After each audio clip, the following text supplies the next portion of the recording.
Familia za vijana waliouawa wakati wa maandamano ya Gen Z mwaka uliopita zitafanya maandamano na kuweka maua nje ya bunge ambapo waathiriwa wengi walifariki, ikiwa ni ishara tosha ya kuwakumbuka. Mwaka mmoja baadaye, familia hizo bado zinalilia haki na uwajibikaji wa fidia. Mwanahabari wetu Rose Wangoi analikunjua jamvi letu la NTV Weekend Ijumaa hii.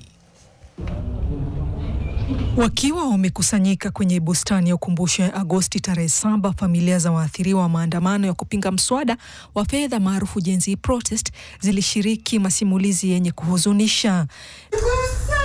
Mary Hayange analia bila kujizuia.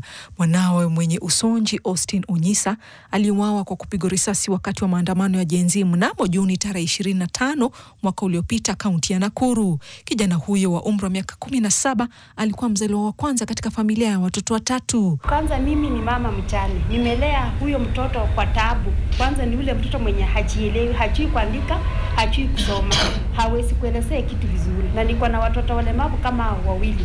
Kulea watoto kama hao wafike hiyo size alafu akufa kwache. Ni ngumu sana. Tom Mwadime anasema kakake Andrew Mwasi aliuawa kwa kupigwa risasi huko Githurai.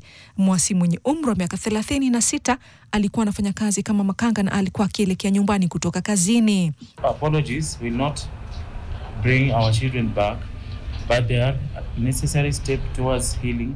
Kenneth Njeru mwenye umri wa miaka 20 alipigwa risasi nje ya majengo ya bunge. Mama Njeru anasema maisha yamebadilika kwani kijana huyo alikuwa tegemeo kwa familia.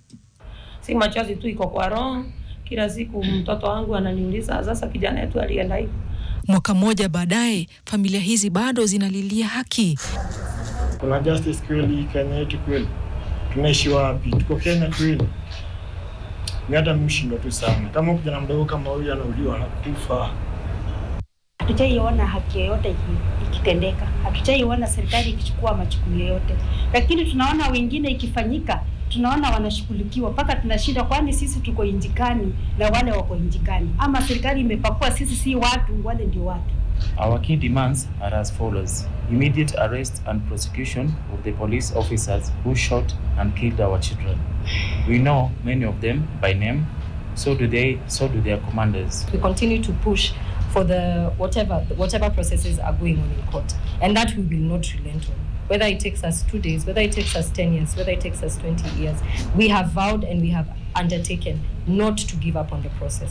Familia hizo zimeandaa maandamano ya amani mnamo Juni tarehe 25 kwa ajili ya kuwakumbuka vijana waliofariki walipokuwa kipinga mswada wa fedha wa mwaka wa 2024. Naomba serikali